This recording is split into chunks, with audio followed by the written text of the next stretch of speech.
in your social status. So when we analyze global markets, this is actually chapter 5 in your book. Uh, there are three different markets in any foreign country that you need to um, identify and analyze. Those three markets would be consumer markets, business markets, and government markets. Especially when you do business with Asian countries, developing countries, you see the government playing an important role. Government acts as a business at times. Government will purchase.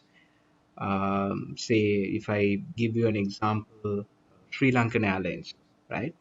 So Sri Lankan Airlines is owned by the government, and it's a commercial entity run by the government. So Sri Lankan Airlines would fall into government markets, right? Because in many Asian countries, governments actually run businesses. Therefore, they need to purchase. So when they purchase, we will have to sell goods and services to the government. Therefore, you need to analyze the government market.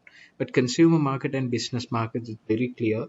If you are in the FMCG business, you might deal a lot with consumer markets. But anything that you sell, be it a good or a service, you have to deal with the consumer market as well as the business market. So if you take a company like Dankotuwa porcelain for an example, Dankotuwa porcelain would sell to the consumer market plus the business market. Consumer market can be anybody who walks into a Dankotuwa showroom and buys tableware.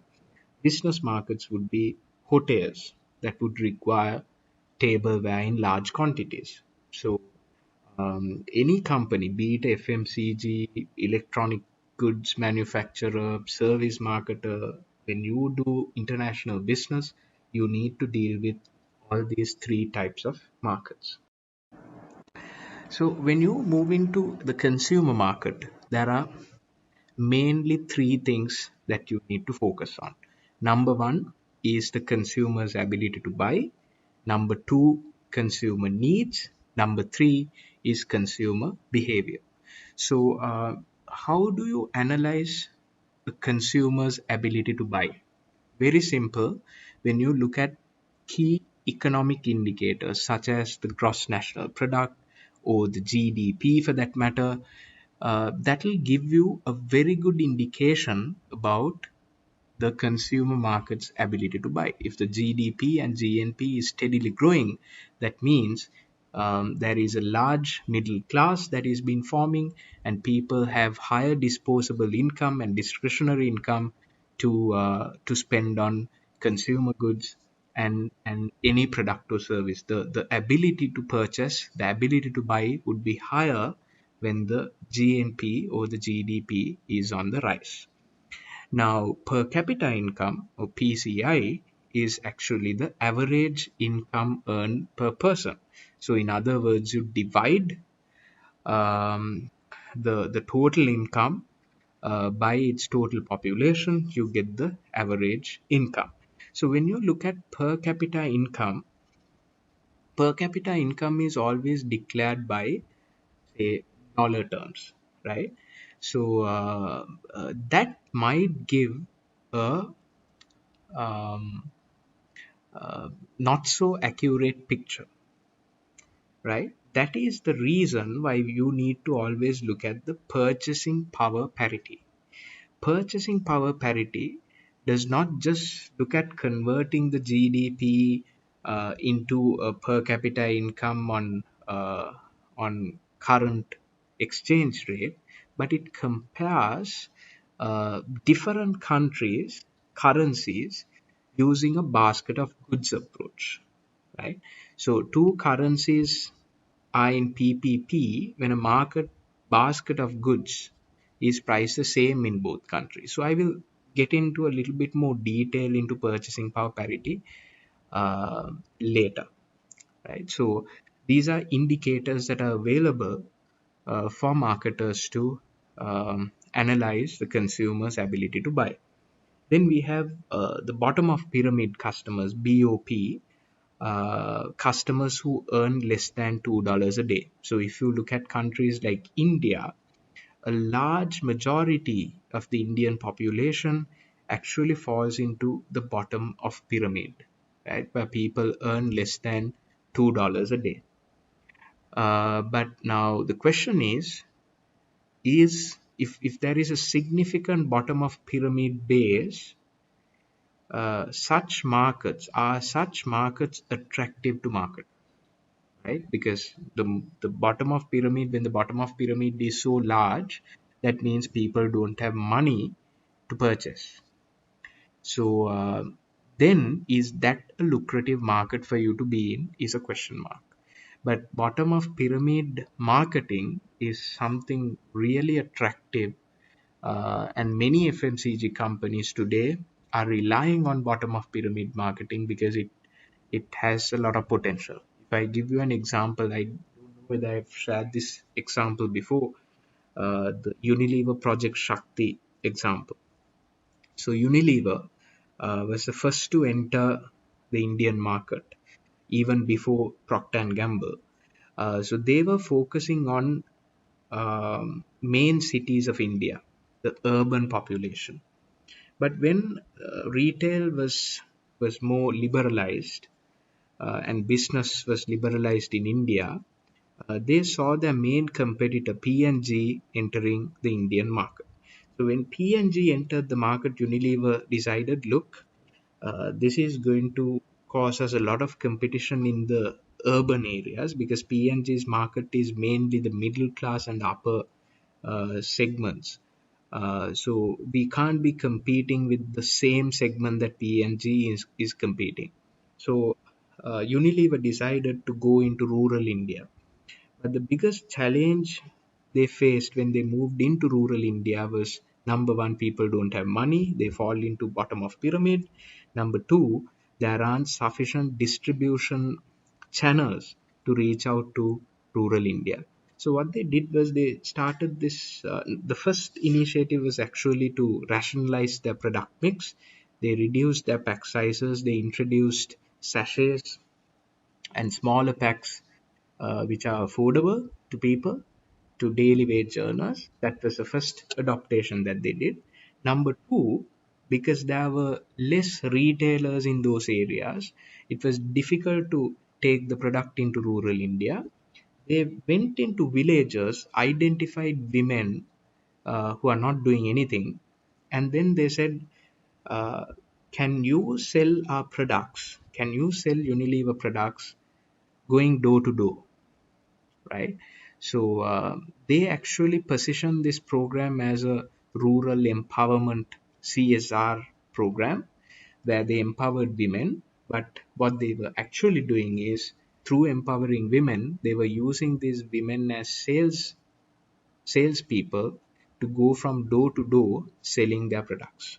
So then the challenge was, can these women actually afford Unilever products? How are they going to buy it?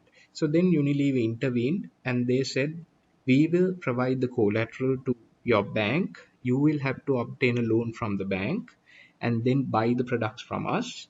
And then when you sell them, you need to settle the loan and pay us our money. So that was the arrangement. And Project Shakti program to date is faring really well in India. So if you look at Project Shakti as a case study, it's a good case study to show that bottom of pyramid marketing is has a lot of potential Asian countries, not just India. If you talk about Indonesia, Bangladesh, many Asian countries, there's a lot of potential by targeting the bottom of pyramid customers. Right. So it'll be very difficult to explain this GDP, purchasing power parity per capita, and the nominal per capita without using a whiteboard, but I'll try to explain this as much as possible. So, since I told you that I'll explain purchasing power parity separately, I thought of bringing in these figures. If you look at the Sri Lankan figures, you will realize that the nominal per capita income is about $4,000. whereas the purchasing power parity per capita is high as $13,000. So the difference here is GDP nominal per capita focuses on the current exchange rate, right? If you take the current exchange rate, it would be 186 rupees for a dollar, right? So that's the normal exchange rate that is applicable for the calculation of GDP per capita. That's how we have derived at this figure of $4,000.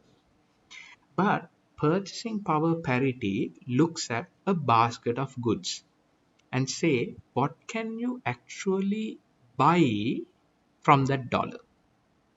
So when you look at the current exchange rate, it can be 186 rupees for a dollar, right? But what can you do with this dollar? Say, if in UK, if a person can buy one bottle of milk from a dollar, I can buy a bottle of milk with 100 rupees. I can buy a bottle of milk with 100 rupees. I'm just giving you an example.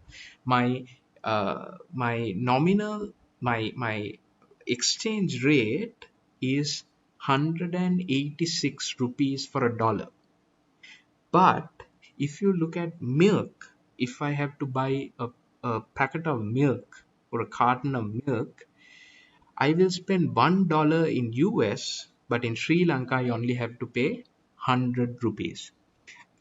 So then the exchange rate that you use for purchasing power parity calculation would be 100 rupees for a dollar.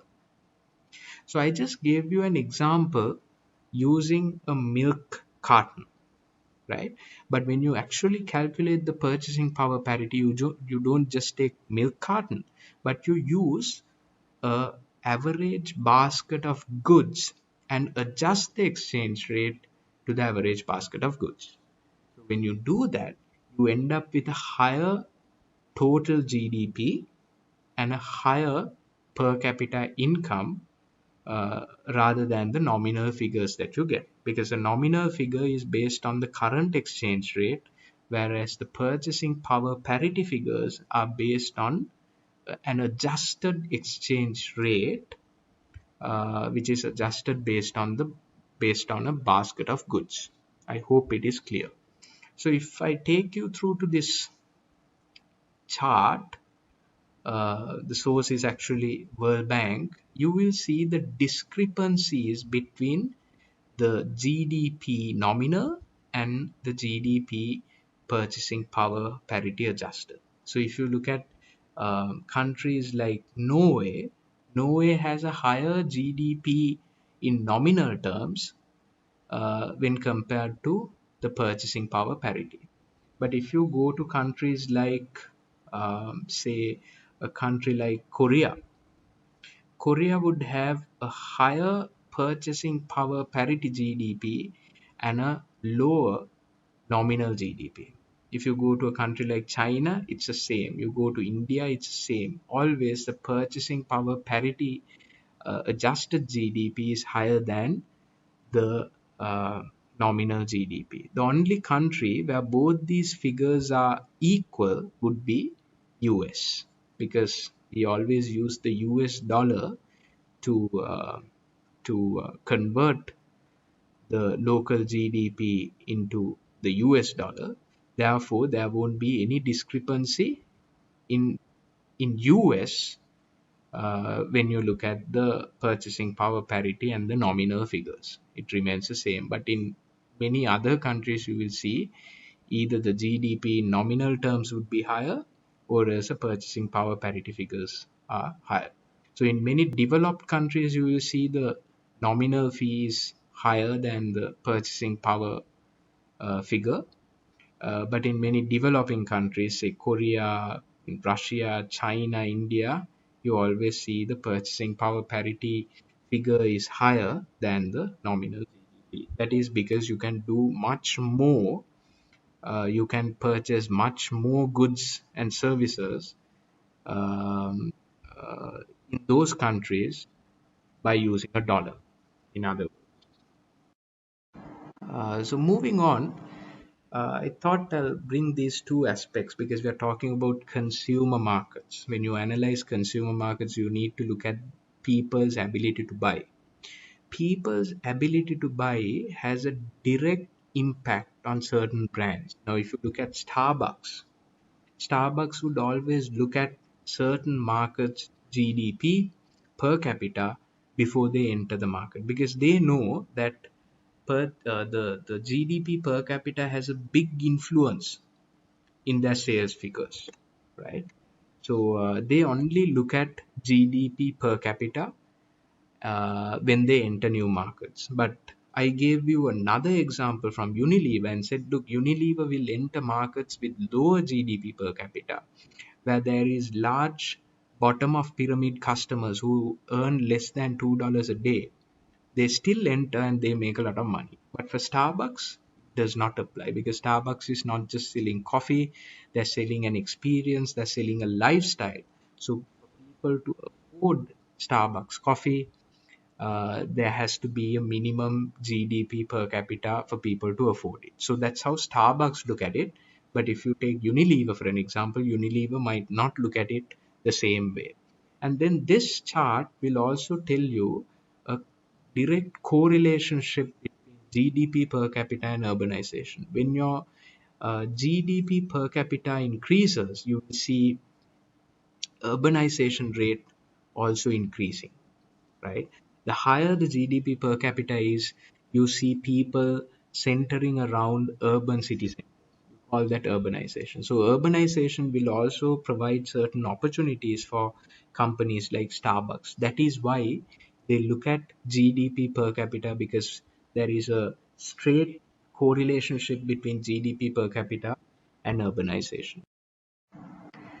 So then we are moving on to the second element under consumer markets. Now, remember, when you analyze consumer markets, the first thing is you need to look at the ability to buy. Then, number two, you have to analyze their needs. So, when you analyze a consumer market's needs, the theory that we all can relate to would be Maslow's hierarchy of needs.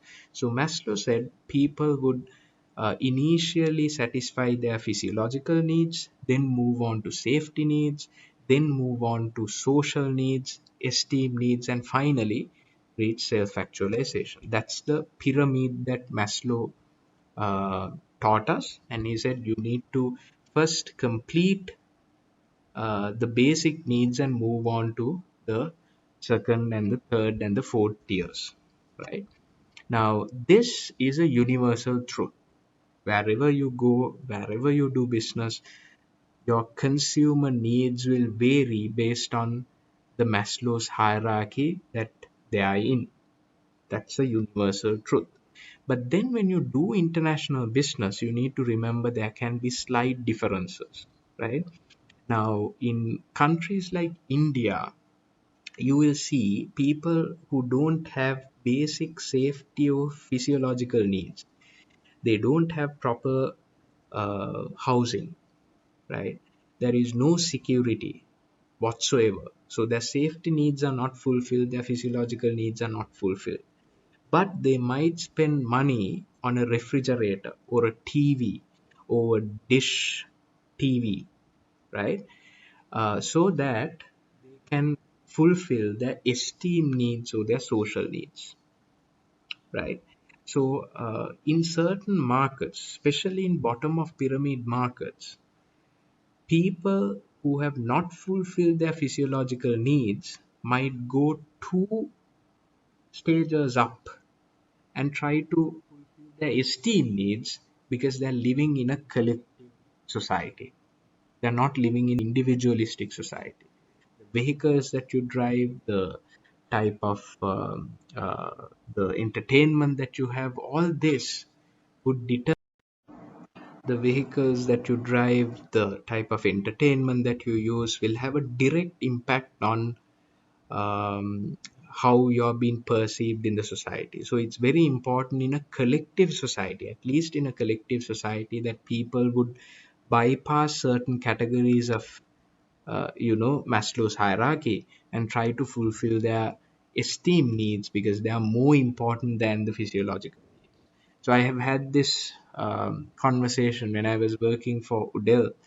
I see people who are in that bottom of pyramid, who are uh, working at Odell as sales assistant. They spend a lot of money on branded T-shirts, on music CDs, and all that. Spends a lot of money on those. When you question them, they say this is much more affordable. I can buy an iPhone, I can buy branded clothes. It's more affordable than putting up a house, right? So for people in that bottom of pyramid, it's not just about fulfilling their physiological needs, but based on the culture, they might look at fulfilling other needs which are up there in the hierarchy, which are more important. So, as a marketer, you have to look at the ability to buy and then move on to the consumer needs. What are their actual needs? And then finally, we have consumer behavior. So, when you look at consumer behavior, it has a lot to do with cultural implications that we learned in chapter 3. How people eat, how people behave, what are their dining habits, how does religion affect certain buying behavior, how does language affect certain buying behavior, being monochronic cultures to polychronic cultures, power distance, high to low, collective cultures to individualistic cultures, masculine cultures to feminine cultures. So when you put everything together, consumer behavior is often affected by the cultural implications. So if there is a question about consumer markets, how do you analyze consumer markets? You can first talk about ability to buy. Then number two, consumer needs. You can actually bring in Maslow's hierarchy of needs and talk about different needs. And then finally, under consumer behavior, you can repeat everything that you learned under chapter 3 for culture. How does religion affect buying behavior? How does language affect buying behavior? All that can come into consumer behavior, right? So three things that you need to analyze: consumers' ability to buy, consumer needs, and consumer behavior. So I will give you this example of changes in consumer behavior, how people's behavior has changed, right? This was a study done in India in 1996. You have figures from 1996 and 2006, right? Children's education from 1996 to 2006, you don't see a big difference, right? People still spend a lot of money on children's education. But you can see electronics and durables, right? From 96 to 2006, there is a drastic improvement. People are saving a lot of money with the objective of buying electronics and durables in India today. And then travel and entertainment, people are saving a lot more with the intention of traveling and entertaining themselves, right? So the same applies to color TVs. See, color TVs, people actually save. These are actually durable goods purchases. What you see here, uh, as opposed to 96, in 2006, you see people purchasing a lot of color TVs. If you look at mobile phones, you can see the drastic increase in 2006. People spend a lot of money on mobile phones and landlines. So what this shows is in India, you have seen a big improvement in ability to buy. As a result, there is a big middle class that is emerging, and as a result, you see electronics and durables increasing, color TV purchases increasing, mobile phone purchases increasing, refrigerator purchases improving, right? So that is directly coming from the consumer's ability to buy. Ability to buy has improved, and also their consumer needs have also increased, right? They're now jumping from those physiological need categories into more social social needs. After analyzing the consumer market, international marketers can now do a proper segmentation, targeting, and positioning. So, under the consumer market, we will also have to learn a little bit about segmentation. Now, something you need to remember is that you don't need every consumer in a country, in a foreign country, to buy your product in order to be successful. You only need a substantial segment that would want to buy your product. So to identify this segment, it's very important that you do a detailed segmentation process. So when you segment a market, the theories that you have already learned about segmentation will apply. So if I ask you a few things, what are the segmentation variables that you can use? Segmentation variables can be demographic, it can be geographic variables, it can be psychographic variables, or behavioral variables. So when you get into a new market, say a market like India, it always makes sense to focus on a geography rather than looking at all India, because uh, from one region to another, there will be large differences in consumer behavior. I think I gave you some examples of how people eat will vary from North India to South Indian states to Mumbai, Delhi. You will see different consumption patterns, right? So even in Sri Lanka, if you go to a small country like Sri Lanka, Maldives, still from region to region, you will see differences in consumer behavior. So it's very important to look at regions as well as looking at demographics. Demographics can be a combination of age, gender, income, socio-economic classification A, B, C1, C2, likewise looking at different segmentation variables. Now, those areas we don't have to cover much because the theory related to segmentation will apply, be it domestic marketing or international marketing. But what you need to learn is there are certain segments um, that will be visible to you in foreign markets, which are common to foreign markets, right? So those global segments you need to understand, right? So from one foreign market to another, segmentation variables will vary. So you need to get into a more country specific segmentation. So no argument about it, right? It should be a country specific study. But what we are learning here is, irrespective of those country specific segmentation, there will be certain global segments that are visible right across the world, right? So that is the third point that we are trying to highlight: segmenting based on a worldview, right? So those global segments can be further broken down into three.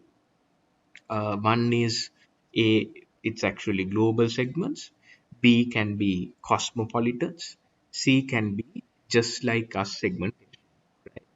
So if you look at the first one, global segments, there are certain segments that won't change, right? That won't change, or the behavior of those segments will not change based on a geography.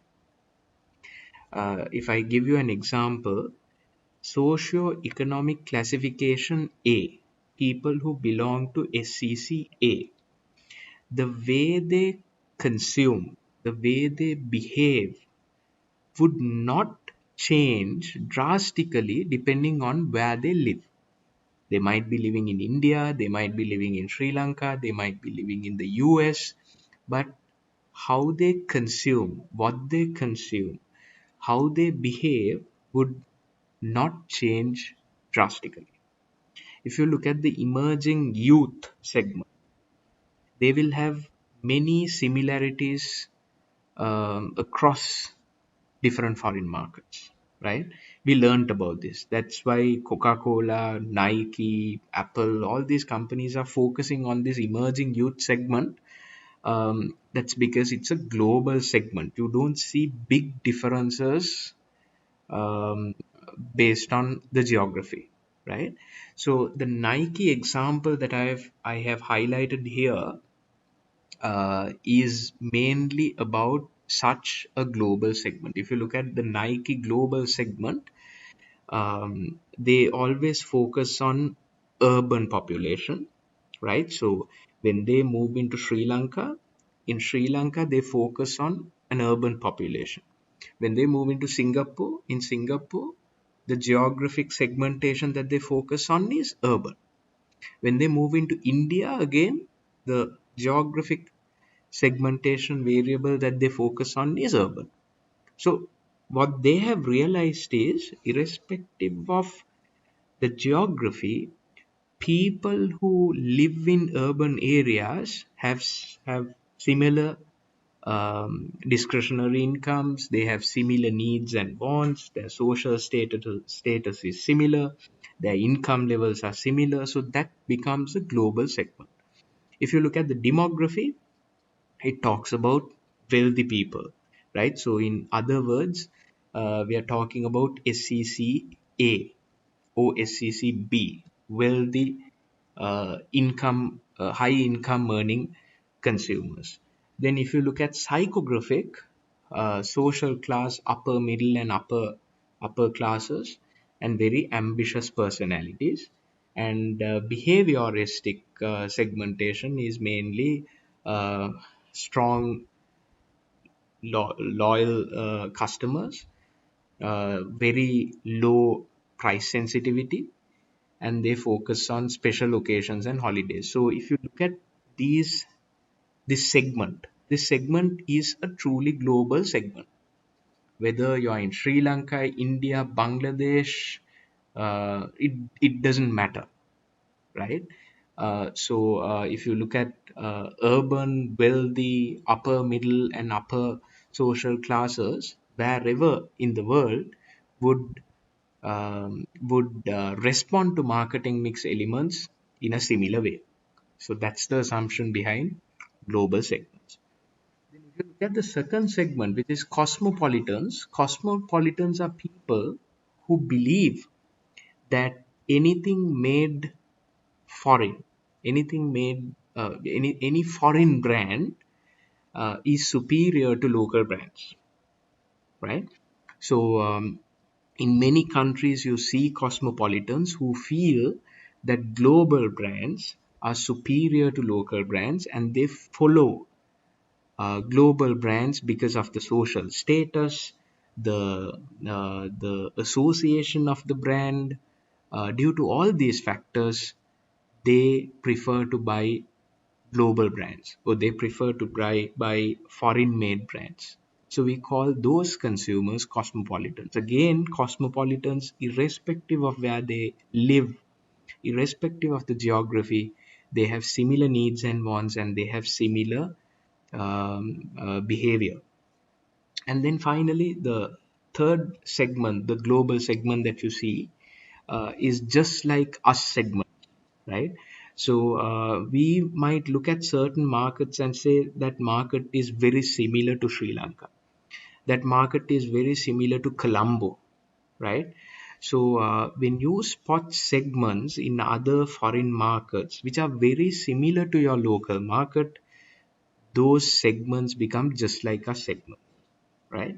So all what we learned under this third point, segmenting based on a world wave, gives you three global segments. As international marketers, three global segments that you can easily tap on to, right? This does not mean that you should not do a proper segmentation study which is more local, right? You need to go into that foreign market and do a country specific segmentation, no doubt about it. But then as a global marketer, it's very easy for you to understand these these three segments, global segments, and target them. So I thought of showing you this example of an automobile advertisement in India. So if you look at both these vehicles that are being advertised, the Celerio and the Alto, they are appealing to a middle class consumer in India, right? So it can be upper middle or lower middle class consumer that lives in India. So for them, the most appealing factor would be the savings that they can make and also the fuel efficiency. If you look at both these advertisements, what is standing out is the fuel efficiency. My kind of mileage on Alto, the focus is mainly um, uh, on the fuel efficiency that is being offered by these vehicles. And also, India being a collective culture, you can see a lot of focus on the leg space, right? So these are important criteria that consumers in the middle income earning category of India would look for before they buy a vehicle, right? So what I'm trying to say is the importance of country specific segmentation to understand what consumers actually need, what is their capacity to buy, the ability to buy, their consumer needs, and the consumer behavior needs to be studied, and that should be a very much country specific study, right? But then, even in the, I'll take you to the Alto advertisement again, you can see the interior and the leg space that is being focused on. So the earlier example was actually from a more country specific segmentation, right? Where the middle income earning consumer would look for fuel efficiency when they buy a vehicle. But this example is again from the same industry, automobile industry, but the focus is on a global segment.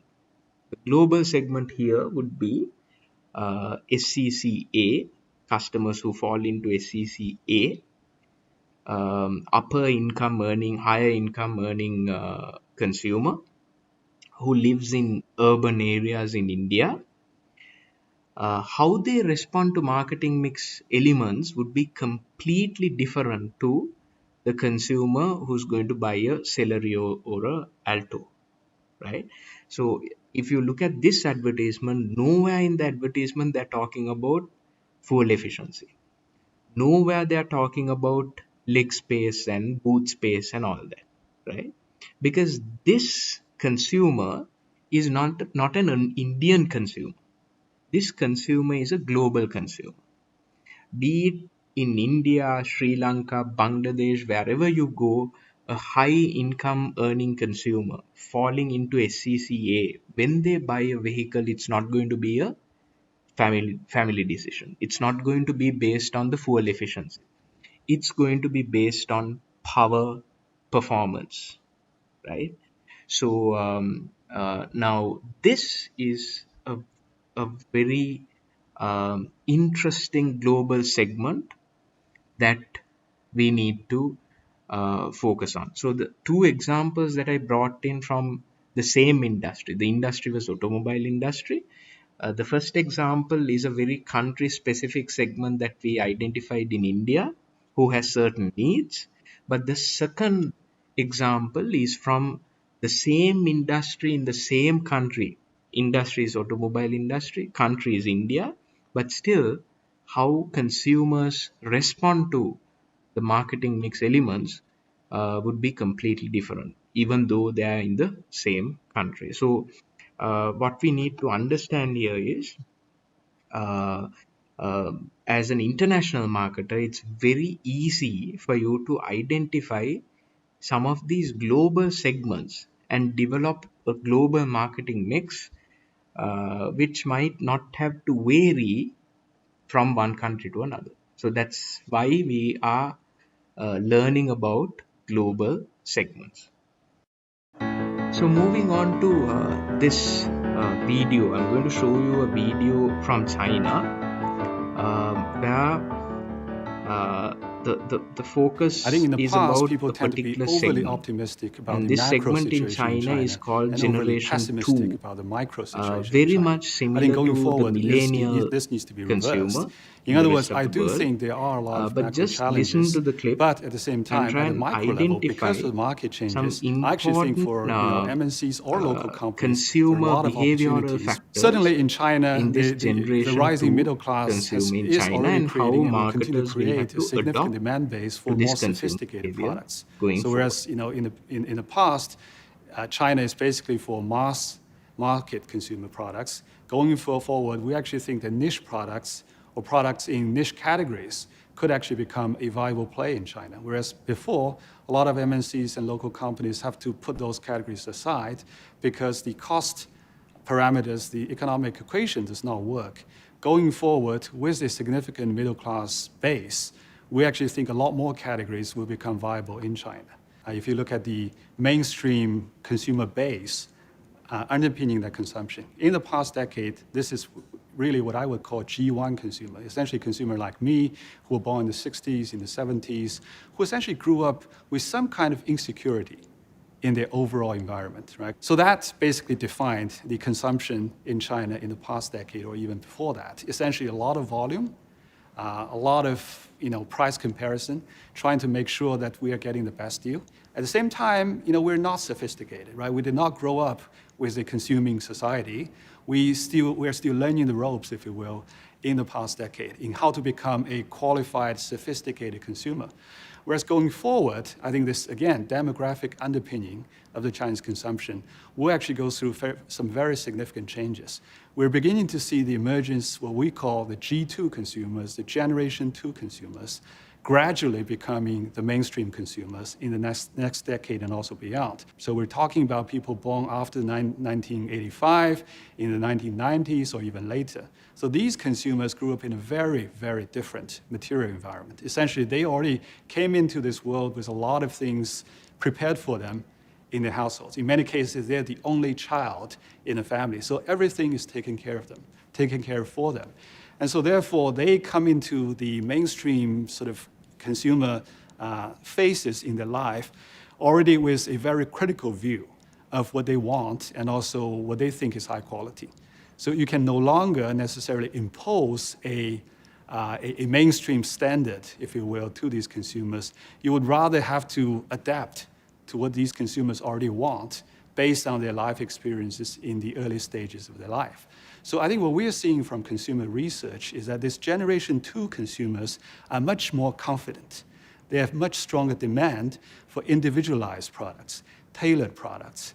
And also, I think in a lot of ways, these G2 consumers are actually more similar to the global consumers, in the sense that they would actually be much more interested in buying products based on emotional value, based on cultural identification, rather than just, it's a good deal, it's a great price, which is really the case for Generation 1 consumer. I think the G2 consumers will perhaps place, relatively speaking, more weight on product features that really caters to individual needs and also the emotional benefit of the brands. So that, again, would change the landscape, if you really look at it, from a manufacturing and also competition among consumer goods company standpoint, in the sense that it's not only cost or your ability to drive distribution that's going to support a successful consumer brand. It is more about thinking about product designing, thinking about product innovation, product development that can really cater to this new G2 consumers,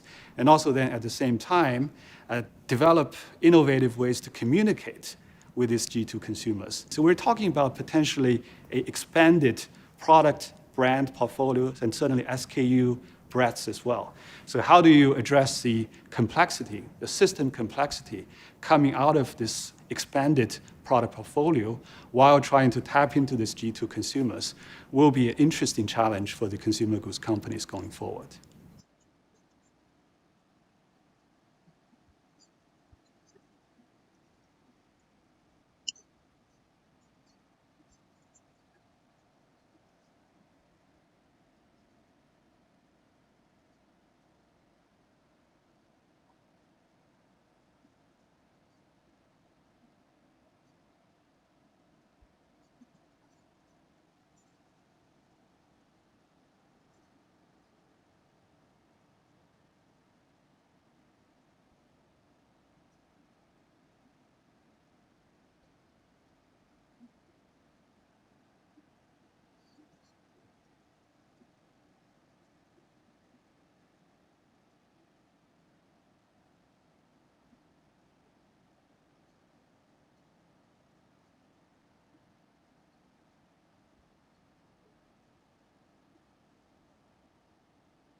So an important area that was highlighted in that video is that the G2 consumer might be significantly different to the mainstream consumer. So you need to understand there can be such consumer segments in every country that we are targeting, right? So you will have to adopt a um, different mechanism to address their needs and wants. A differentiation in the marketing mix might be required to cater to such consumer segments in different markets. So, as a result, always keep in mind when you get into a new foreign market, you might have the option of looking at global segments, right? Look at segments in a world view and try and understand, try and identify just like us segments, cosmopolitans or global segments. That is an option that is available. But it is equally important for you to dig in deep to that market and identify local consumer segments, because these local consumer segments might be really attractive and will have a high potential in those foreign markets. The consumer segment in China is an example of such a local segment that has a lot of potential.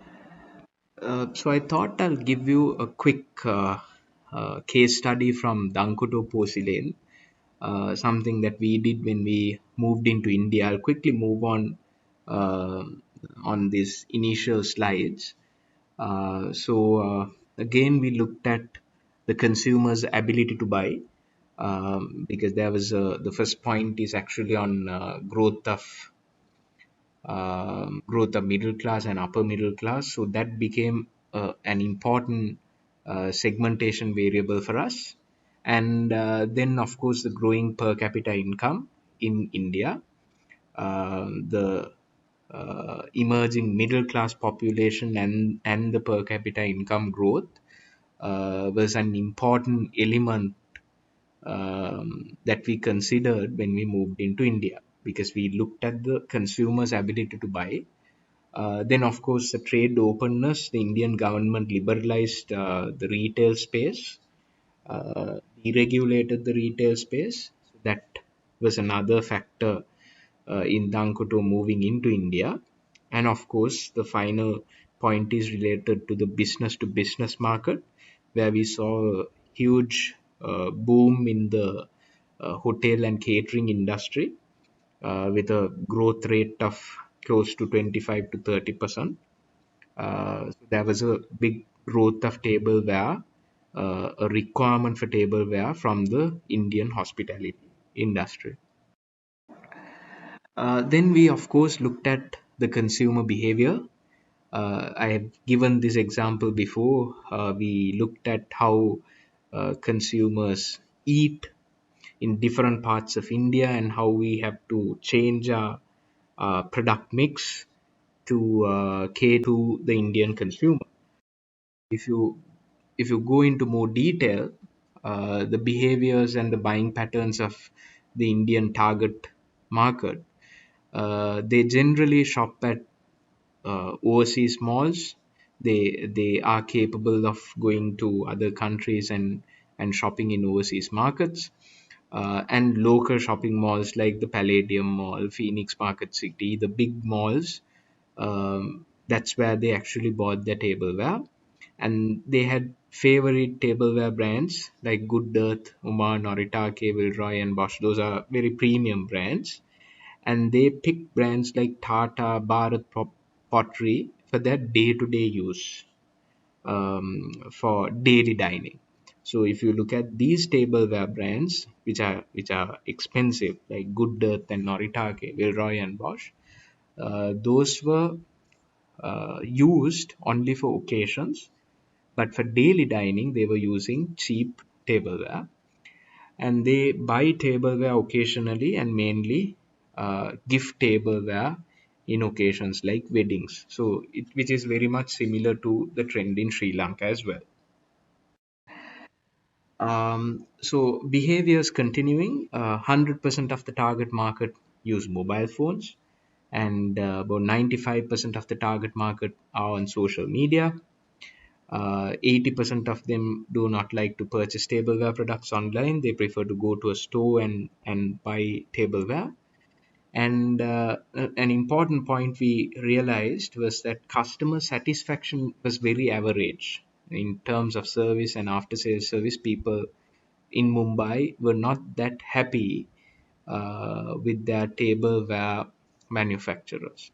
So this was actually these are some findings which came out of a focus group study that we did in 2015. So based on all these factors, we came up with uh, two main segments. So this was how our market segmentation looked like. We had a primary market and a secondary market. Our primary market was mainly young consumers, right? So we looked at the yippies. Yippies were the young entrepreneurial professionals. And then we looked at yippies. Yippies are the young international professionals. So if you look at yippies, yippies are the entrepreneurs who have their own business. But GPs are people who work for multinational companies and they are professionals. And then, interestingly, we also identified this segment called the raffles. Raffles are the rural affluent farmers because we realized that farmers had a lot of income which was tax free. So that was a segment that we wanted to target. And then looking at the secondary market are the wealthy consumers who are old, right? So the primary market was the young consumer, secondary market was the old consumer, traditionally wealthy, born to rich industrial families, or individuals with high net worth who have worked diligently to make a name for themselves and have led fairly good lifestyles with married children who mainly live abroad. So here we are talking about a older segment who are more traditional, whereas the young segment was uh, more trendy uh, in their buying behavior. So the primary market, we wanted to profile the primary market. So at any point, there is no confusion. We exactly know how our primary market will look like. So our primary market was mainly females 22 to 45 years, middle and high class, high income category, single married, high school and above education level, 4 to 5 members in the family. So this is how primary market would look like. And their psychographics are very trendy, fashionable, self-confident. They want newness. They're very innovative. They are more fashion conscious. These are few important psychographics in our primary market. And behavioral, of course, they're liberal spenders. They're not careful spenders. Very liberal. They shop often. Very impulsive buying, right? When they see something nice, they buy it. They don't think much. So the main driver for new product consumption would be beauty, style, and individuality. So they always look at trendy products which are very unique. Individuality is mainly about the uniqueness. So when you move into the secondary market, you will realize that the situation is a bit different because here the demographics, as I told you before, the secondary market was the older consumer. Again, females 45 to 65 years, so that's a pretty old category. Uh, Again, high income levels, married, but there would be 4 to 9 members in the family. Now, in the earlier segment, the family size was smaller because they were young, but the older you become, your family size increases, and you have more members in the family. Now, psychographics, there is a stark difference to the primary market. Primary market was very trendy, fashionable, but the secondary market is inspired by cultural values, very traditional way of thinking, more conscious about the social status, define value as quality and the brand. So these are some important elements in psychographics. Behavioral factors are also different to the primary market. They have exposure to luxury brands and usually involve themselves in a longer decision making process. Now, primary market was very impulsive. They when they see something beautiful, they just buy it. But the secondary market, the difference is they are more careful in spending, and it takes a longer time to make a decision. They shop occasionally, loyal towards brands, and careful spending. So this was an interesting study that we did. We analyzed when we entered India, when we entered Mumbai, we analyzed the consumer market by using the three steps. Three steps were ability to buy, consumer needs, and consumer behavior. We realized that consumers' behavior is completely different. They eat in different ways. Therefore, we need to change our product mix. We need to change our approach. So we realized that we analyze the consumer market, and then finally, this consumer market analysis ended with a segmentation where we identified the primary market and the secondary market, and we started adopting our marketing mix to these segments that we were going to target. Now, something that you would notice is our primary market is very similar to a global segment. High income earning consumers, young, trendy, fashionable, right? So, in other words, if I ask you to give me one word for this segment, it would be the millennials, who are very impulsive. They buy what is beautiful, they look at uniqueness in the products, all that, right? But if you look at the secondary market is not a global segment. The secondary market would vary from one market to another. So you can always have a combination of a global segment plus a very local segment when you do your segmentation in foreign markets. So that's about it for consumer markets. Now, remember, I'm recapping everything that we learned under this session. We have to analyze global markets. When we analyze global markets, there are three markets that we need to analyze: consumer market, business market, and government markets. So, today we had time in this session only to focus on consumer markets, which is a significantly big segment for you to analyze. So, in our next sessions, we will focus on business markets and government markets. Thank you.